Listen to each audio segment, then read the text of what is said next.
Oh, I have a couple artists that come to mind, such as Luna. She could give you any type of vibe. You were looking for like a 90s, 80s, 60s, or like lo-fi or modern day type of singing. She can Mhm. like switch up her style. Ooh. You might find her interesting. Uh, I do have a couple other female artists that you're welcome to check out, such as Yeah. uh Aunt or I think it's pronounced Aunt the Marvelous uh and Stephanie Saxo. Uh, Okay. those Okay. are a couple artists I would recommend. Nice. We Nice. also have a collaboration with Jet Production. They make short action films, and they're looking to collaborate with artists for like soundtracks, and even help y'all create a music video too, if you're interested. Okay. Okay. Yeah. That sounds cool. That sounds really cool. I And appreciate that. our recent collaboration, Mason Letter. If you're looking for a 2D animator for a logo or a music video, we got a recommendation for that. We can send you Okay. that after this podcast. Please do. Please do. Gotcha. And bringing us back to your live performance, what's some of your favorite songs that you like to perform live? Man, it's a song called Out of Body Experience. That song always get the energy going. That's probably my favorite right now. Um, I would say after Out of Body probably is Better Days. They might switch places, but Better Days. Better Days. If you heard that, it's on 28. It's the very last song. I highly recommend everybody go listen to that song. But that song is my actually forget Out of Body. That's my favorite song. That's my favorite song to perform. Which one? Better Days. What Better Days? Okay. Yeah, it's on 28. And why is that? You know, it's not a lot of songs that can bring you and your fans to tears, and I just feel like that song on multiple occasions has like either like brought people to want to cry or like made people cry, and even myself just getting emotional, and it's just so hard as a songwriter and as a performer to get to that place. That's not an easy thing to do. So I feel like that Mm. song is just so real, and it's so like I don't know, it's just rooted in honesty. Like it just feels like, you know what I'm saying? You feel so connected to everything within that joint. So that's why I love performing it so much. And I'm curious, compared to your live performance favorite song, what is the song that you enjoy listening to the most? Uh, when you're by yourself, your What catalog. out of my catalog? Ooh, I love listening to. I think I love listening to Mirror, man. Mirror, Mm. the one of your favorite joints. Can you give a reason why? Man, that joint bump. Like, Mm. you know what I'm saying? I just feel like my wordplay in that joint was like 10 out of 10. The production is phenomenal. The engineering was great. The it was simple, you know what I'm saying? It wasn't over complicated. It was real simple, you know what I'm saying? So yeah, Mirror is just Mm. top tier. Okay. No, I Yeah. could definitely see that. Definitely a car ride. I would give you that. Um, Mhm. and I also will say this too. Checking out your music videos is very creative, I should say. Um, even with what was it? What's that song that I used to promo for? For Chill With, was it for Chill. Chill With? Yeah, chill with. Yeah. Yeah. Oh, Even with thank that you. music video, that was a unique way to capture visuals. You driving and a part of the music video and everything. That was really Yeah. unique. Um, Man, thank you. how Thank you? you, man. No problem. How you go about your music videos? It's so funny. If you pay attention, that car, that little thing, I've actually used that car probably in 4 or 5 different music videos, like in different instances, and it's because I'm just so in the moment a lot of times with going about music videos. Like I'm one of those type of people that I might have like a somewhat of an idea, but other than that, I'm using my environment. I'm using what's around me. I'm telling the cameraman to shoot it from different angles, and it's really just like being a part of the moment for me. That's how I do music videos. It's like wherever I'm at, however I'm at, how can I possibly like put a creative spin on it and like I don't know, just hit it from an angle that makes it feel as if like you're in a different world, you know. But it's Mm-hmm. most definitely not a lot of, it's not like a lot of planning. You know what I'm saying? It's not a lot of. I'm not over here sitting down writing at home like a game plan on what I should shoot my music video. I used to try to do that, but it's really in the moment, man. Just feeling the vibes Mm. out and just seeing what we can do and what we can make of it. And how you go about selecting what songs is gonna get a music video? Man, it's just whatever I feel like is my favorite or whatever I feel like is a fan favorite. You Okay. know, like if I personally love the song, then I do it. But if I feel like it's other people, like I might not care for the song. Like for instance, it's a song called Real Hype.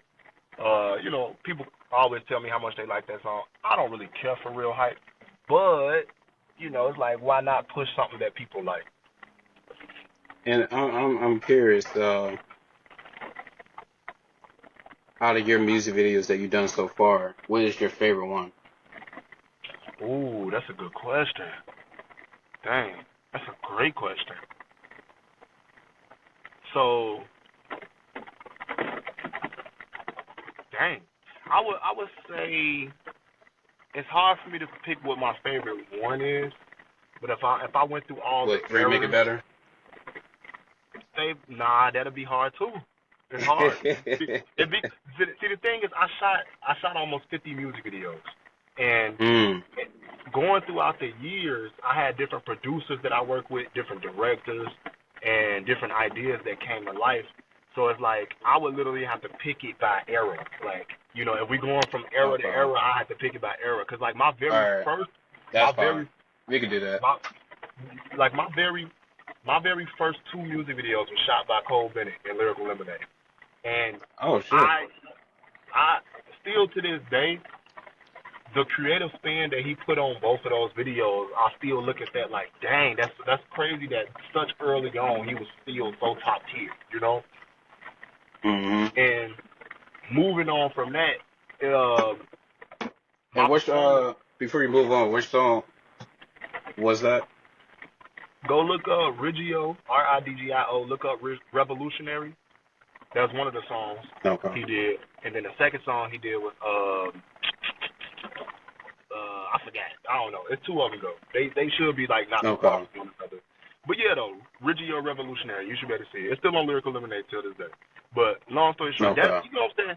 If we're going back that far, that's one of my favorites. But then you skip up a little bit ahead, and we got a song like "Thank You" that my friend Sean had shot, and that song that was everything about that video was just pristine and peaceful and phenomenal. And then you skip up a little bit, and my homie Paul shot a video called, dang, he shot so many great videos, but he shot a video named The Results. That one went crazy. Zias had did a reaction to that joint back in the day. So yeah, man, like that was a good moment. And then you skip ahead a little bit, and Sean continued to deliver. It's a song called Pain in His Aura that I creatively directed. Um, and then you skip it till now, and like even this little season that I'm in right now, I feel like if I had to pick which one, it's probably the Peace video that I did. I'm laying down in the Mm. grass. My homie did like a little 360 around me. Uh, but yeah, I had to split it up in eras for sure. Okay. And I'm curious, what do you hope your listeners take away from your music? Man, my ultimate goal every single time is hoping that the listeners can get back in tune with the truth concerning their faith and concerning God. I feel like I try to provide as much honesty within my music as possible, and I just want people to get back down to that honest place. You feel me? And even if it's not something that you're used to, it's something that you're willing to explore. Because I feel like in this Mm. lifetime, we got too many distractions. We got so much BS that's throwing us off. And I want my music to be a beacon of light, to be like, hey, this is the truth of the matter, man. We need to get back in tune. We need to, you know, we need to really try to start loving on each other, living righteously, and like try to move into this next phase in our life, really just serving God and serving one another. You know, we live life so selfishly. You feel me? And I feel like all my Mm. music, not all, I'm not gonna say all of it, but I say a good 80 to 90% of my music is really just trying to get back to that place. I do got Okay. 10% of my music that's just vibes. Don't get me wrong. I'm gonna come with just vibes every so often. Hmm. No, I feel you. So you're basically saying like, as much negativity you put out, you also put out positive energy. Yeah, 100%, man. I try not to put out Okay. negativity, but if it's done, then it's done, you know. But yeah, I want to get people to get back in tune with God, man. That's what I want. That's my Mm. hope, you know. Okay. That's my hope. That's what's up. And bringing it back to your music, Jack Ball music. Can you tell us how that came to be? Man, back in 2014, it was a beautiful time to be 19, and we used to grab my pop's van, and he used to let me have it. Had a van, and we'll just play music and then just like drive illegally throughout Chicago and just run all the red lights, run all the stop signs, you know, F up traffic. Like I'm just talking about just be ridiculous on the road. And I just feel like Jack Mm-hmm. Ball music, and it's called Jack Ball music. That's what that's called. Mm-hmm. So fast forward to 2023 when I made that album. I wanted to make Jack Ball music just to like bring people in a space of just feeling free and just having that same fun and just it ain't got to be as reckless. You ain't got to be out here doing illegal stuff necessarily, but it's just like just that feeling of freedom and that energy. You feel me? I wanted to pack that into 8 songs. I feel you. Okay. And there was a collaboration on that song, correct? Uh huh. There was a collaboration on that song, correct? Uh, you talking about with the album or the song? The song, Jack Ball music. Ah, Do you have another artist or something? no, Or it it was was just just you? me. Yeah, it was just me. Okay. Okay. Um, so you're an independent artist, correct? Yes, sir.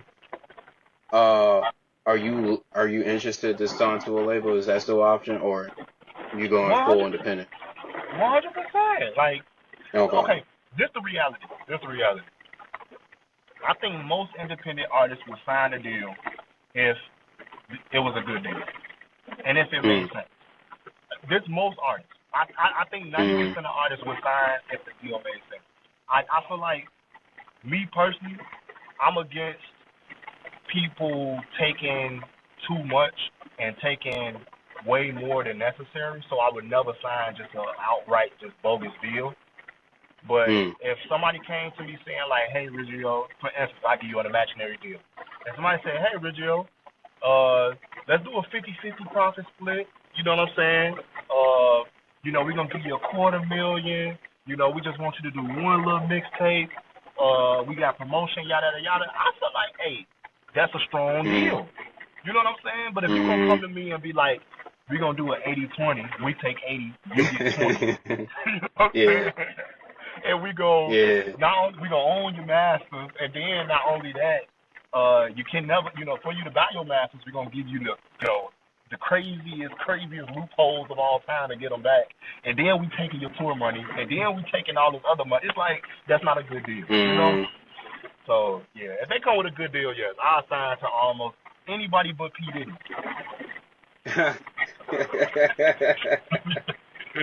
Yeah, definitely be careful on the rapper deals. The only one that I could think of that the rapper deals was good, Dreamville. Uh, I believe Kendrick Lamar label was doing pretty. What is like PDE? Yeah, oh yeah. You talking about? Well, sure. Kendrick got PG Lane. He got his own joint going. Yeah. Yeah. Um, compared to, I think that's like there might be some more out there that I don't know about, but those two I know that I heard that it was pretty good deals. I would Um, honestly, if J Cole came, with Dreamville, like you feel me? I would do that. Why not? mm, Honestly, it's a lot of good rappers who got some good, strong labels up under them. Like I wouldn't mind if it made sense. It just gotta make sense. That's all. so you take advantage of. And what do you hold, you know, from the perspective of a label? What do you hold them responsible for? Is the engagement, the promotion, from your perspective? I think I think labels, all artists, no matter where you come from, all artists lack the knowledge of how to navigate the business when they first come in. Most artists, I'll say Mm. 99%, and it's a learning curve. So I feel like if a label is interested in you because they see that you got some buzz and they see that you got, you know, obviously you got some music, yada yada. You might have a catalog, you might not have a catalog or whatever, but they just know that you got a buzz. I think it's their responsibility to ensure that because you don't know much about this business, that we're gonna make sure that we navigate you through this joint, whereas you can take something other than just a paycheck. You can take something other than just a few more fans. You know what I'm saying? Like actually Okay. genuinely understand what's going on around you. I feel like that's a good label because Okay. some of the best people that we've seen in hip hop, they come from a label situation and they're able to create their own. Obviously, Mm. that label was able to give them something more than just money. You know what I'm saying? You got Kanye with good music. You got Drake with OVO. You got all these different artists that they signed to a big label, but it's something that happened in the process where now they're able to create their own. And I feel like that's a label's responsibility to be able to give artists that knowledge. And don't leave them stupid. Don't leave people out here just goofy. You feel me? Like, of Mm. course you're a label, give us promotion. Of course you're a label, give us some bread. Of course. But that's like the bare minimum you can do that. You know what I'm saying? To Mm. separate you from every other label, give us some education, man. Let us know what's going on. Let us know how to navigate this joint, you know? Okay. Now I feel you. So you feel like they should be like the stepping stone for the artist's like career to for growth. Yeah, because if I want to sign Mm. with you, let me sign with knowledge. You know, if I want to sign with Mm. you again, if I signed with you the first time because I wanted you to take what I had and blow it up, and you was able to do that, that second time I'm coming to sign, it has to be because I have faith that this collaboration is working. Like past just a little bit of money, past just a little bit more fans, but it makes sense, holistically within my whole life. You feel me? Like I'm not Mm. getting I'm not a slave. You know what I'm saying? You're not making me a slave. You feel me? Mm. You No, know? I hear you. Everybody should be able to take something from their deal, man, other than just some money. I think that was good advice. Um, and can you share some of the biggest challenges you faced while establishing yourself as an independent artist, and how did you overcome it? I started making my music back in 2013, and I really didn't start. I wouldn't say I didn't start taking it serious until like 2015, and that was a time period, a very unique time period where we was exiting the physical era and going to the digital era. And I think for me, my challenge has been trying to understand the digital era. And I think every artist, when you first start rapping, when you first start doing this, so on and so forth, you're gonna have this misconception that if you make good music, then you good. You know what I'm saying? People gonna Mm. start flocking. People gonna start, just becoming fans because you got good music. But the biggest challenge is just learning the actual business side of it, which is like promoting yourself, branding yourself, being consistent, creating relationships, things like that, utilizing tools within the industry. And I feel like that's the biggest challenge, not only for myself, but for everybody. Like, it ain't just about you just being good at what you do. It's about you learning how to, you know, move along within this business that's operating, that's, you know, for instance, Lil Wayne, when he was dropping those tapes and he was dropping his albums, so on and so forth, and he was able to do it so much, like, you know, they would have to distribute that. They had to promote that. They had to put that in places and get that in front of us. It wasn't just him dropping good music. You know what I'm saying? Like, it's Mm. a whole system. So I think that's the biggest challenge is learning the system. No. And I'm curious as well. Damn. I had a question I was curious about. Uh,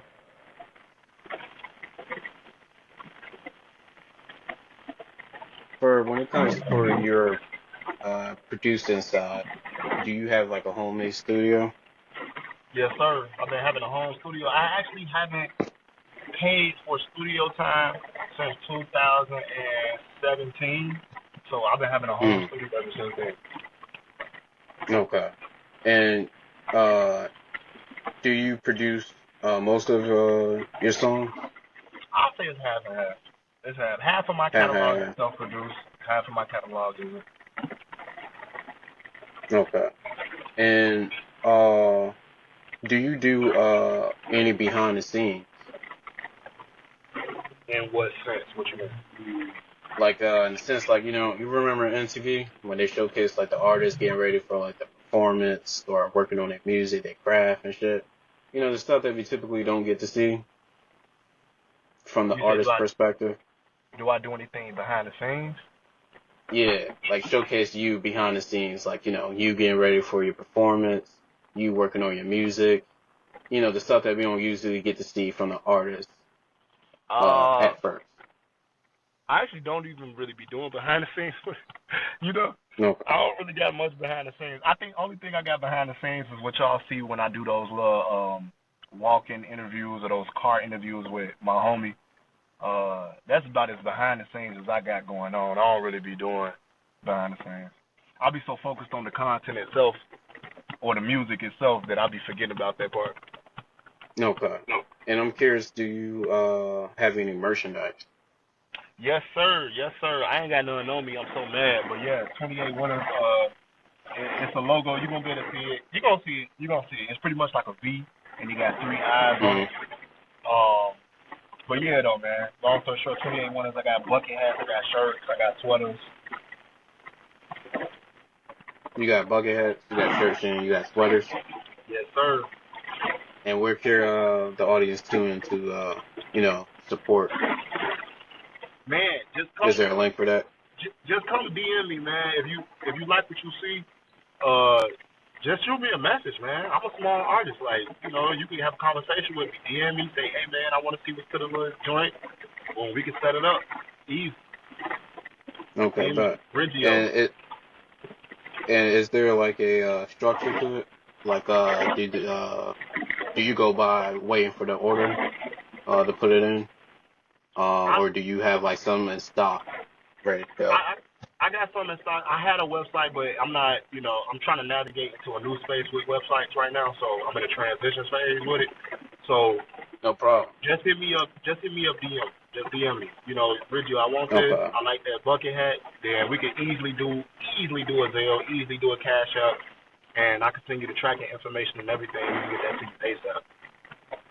Okay. And I'm guessing right now what you got ready to sell is your bucket hats, shirts, and sweaters.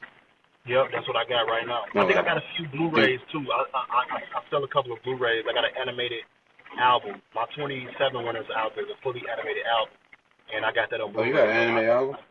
yeah, I got that on Blu-ray. So if you want it on Blu-ray, I got it. But if you want to just go to YouTube, you can also find it on YouTube.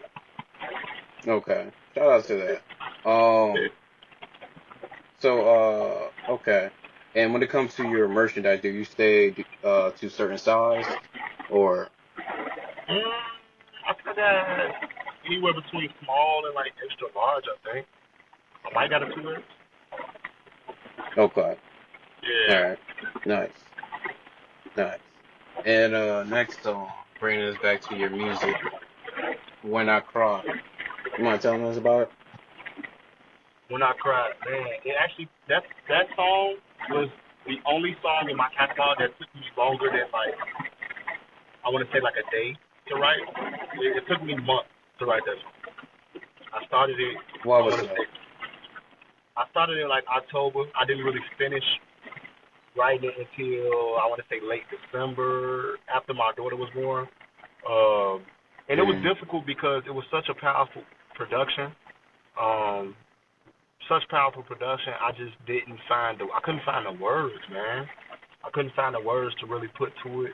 I had to rewrite the song a couple times, and when I finally got to it, I think I just couldn't do anything but be vulnerable and just be honest. So I just was like, F it. I'm just gonna let people know what's going on in my life. I'm gonna let people know what's going on in my mind, and where I've been at emotionally. You know what I'm saying? So When I cry, it's really just like, yeah, it's just me just asking that question of just like, when I am being vulnerable, when I am being open, since I have to be, so strong for so many people, is there gonna be somebody out there for me that's gonna be able to be there for me when I'm weak?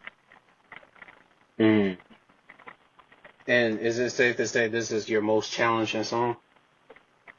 Easily, yes, easily.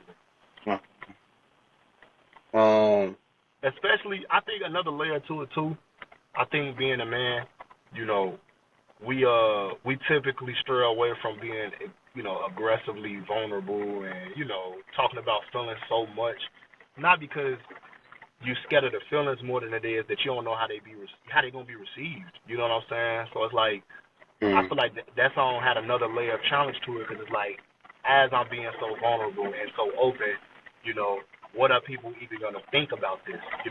While I'm doing it. And how has it been received? It's crazy. I think that's the favorite. I think that's the favorite on the whole album, man. It's wild to actually think that something that took me so long to write. I went through so many stages of actually doing it. Had so many mountain hills. That's the favorite. And when you said you was going through different hills with it, was there other prototypes to the song Yes, before most they? certainly. Okay. Yeah, I had And, different I got whole verses and everything written up, in books and everything to this song that I didn't even use. mm. Yeah. And how you know this was just right? Did something click for you? I think when it comes down to creativity, I feel like sometimes it's about the flow more than anything. Mm. And I think sometimes you can overthink yourself into not having a flow. You can overthink yourself out of a flow. So I think what made me feel like this was right was that like I caught a flow, like I caught like a energy where I was like, okay, I got some momentum, and I was like, all right, so this is it right here. Okay. I ain't want to And force I'm, this. I'm cu- I feel it. And I'm curious, how do you approach the process of funding and budgeting for your project as an independent artist? Man, like I think that's the age old question. Everybody Mm. got that. Everybody curious about that for independent artists. For me personally, I still do Uber.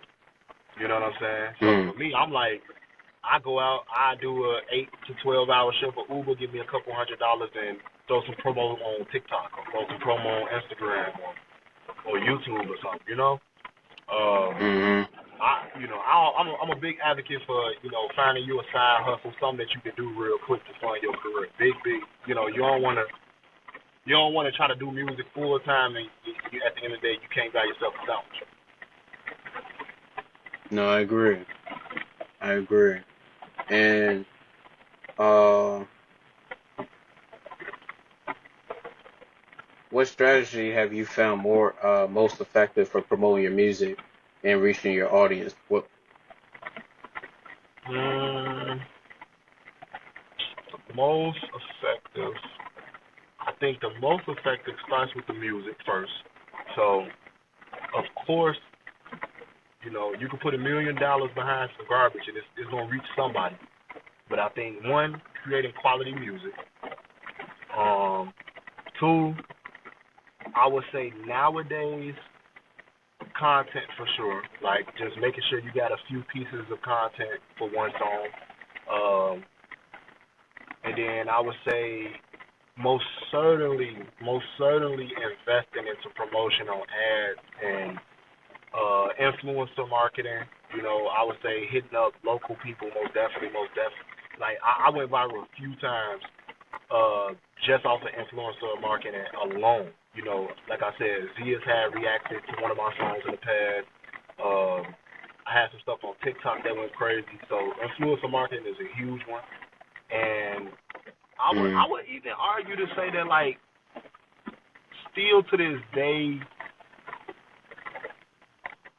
outside of ads and stuff like that, I would say still to this day, radio promo, depending on what market you hit, can still it can reach some good fans for sure.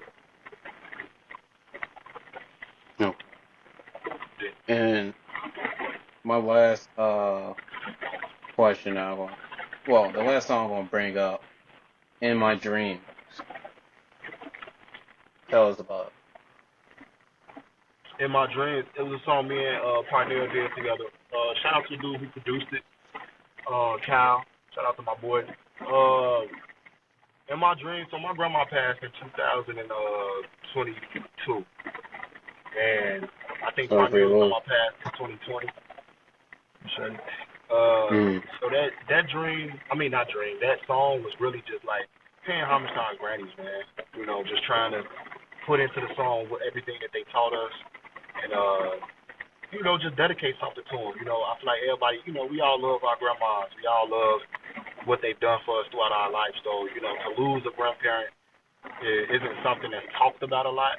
So I wanted to put that inside of a song because it's a real part of life. You know, it's one of those inevitables. Like, you know, when it happens, it's unexpected. You don't want it to happen. And I feel like In My Dreams was just like, at the end of the day, I still dream about you. I still think about you. I still, you know what I'm saying? I still feel you. Mm. So shout out to Granny.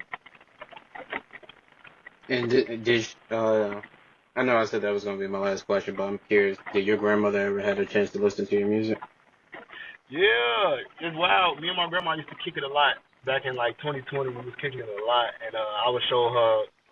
The tape I was working on at the time was We Made It, and yeah, I show her my music. She always be telling me like, yeah, I know about Ridgio, like, cause you know, obviously my real name ain't Ridgio, so she'll tell me how she know about me as an artist, and you know, I think she wanted to be involved. I never really gave her space to be super involved because you know, she older, so it's like, you know, if I'm doing a concert, you know, having my grandma come out 8 at night, you know, to a concert just kind of felt weird to me. But Mm-hmm. she was supportive. She was most definitely supportive. My grandma is a big supporter of dreams. Shout out to your grandma. You said what? It was You said good. shout out? Yeah, shout out to your grandmother. Yeah, shout out to Granny for sure. It was great to have you on this podcast. It was definitely Man, good to get thank you, the chance Aura. to know you. Thank you for giving us the chance. I appreciate it. It was definitely a great experience getting the chance to listen to your music. You know, to get to know you a bit of as an artist, a father, a husband, and you know, a producer, artist, and a label owner as well. Uh, Yeah, thank Shout out to you. I'm definitely you. looking Man, forward to your success. Uh, hey, shout out to you, bro. but before you go, send me a cover picture. I'm gonna use that uh for your podcast image. Um, is within 2 to 3 weeks, I'm gonna have your podcast come out. It's in rotation on YouTube. It's gonna take a bit longer on Spotify because I got artists in rotation for that as Okay. well. But it's gonna come out first on YouTube.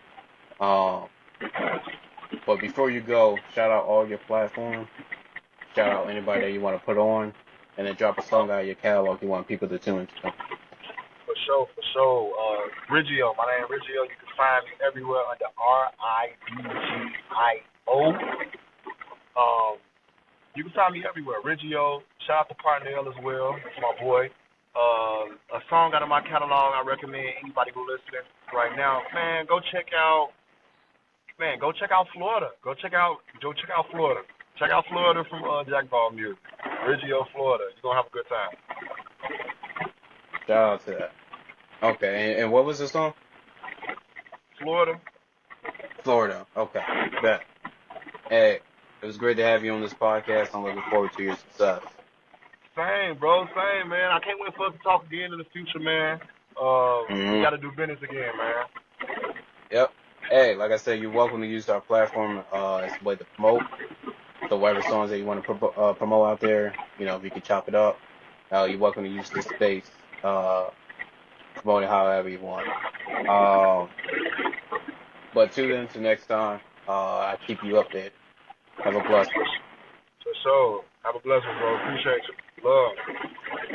Much love. Have a great one.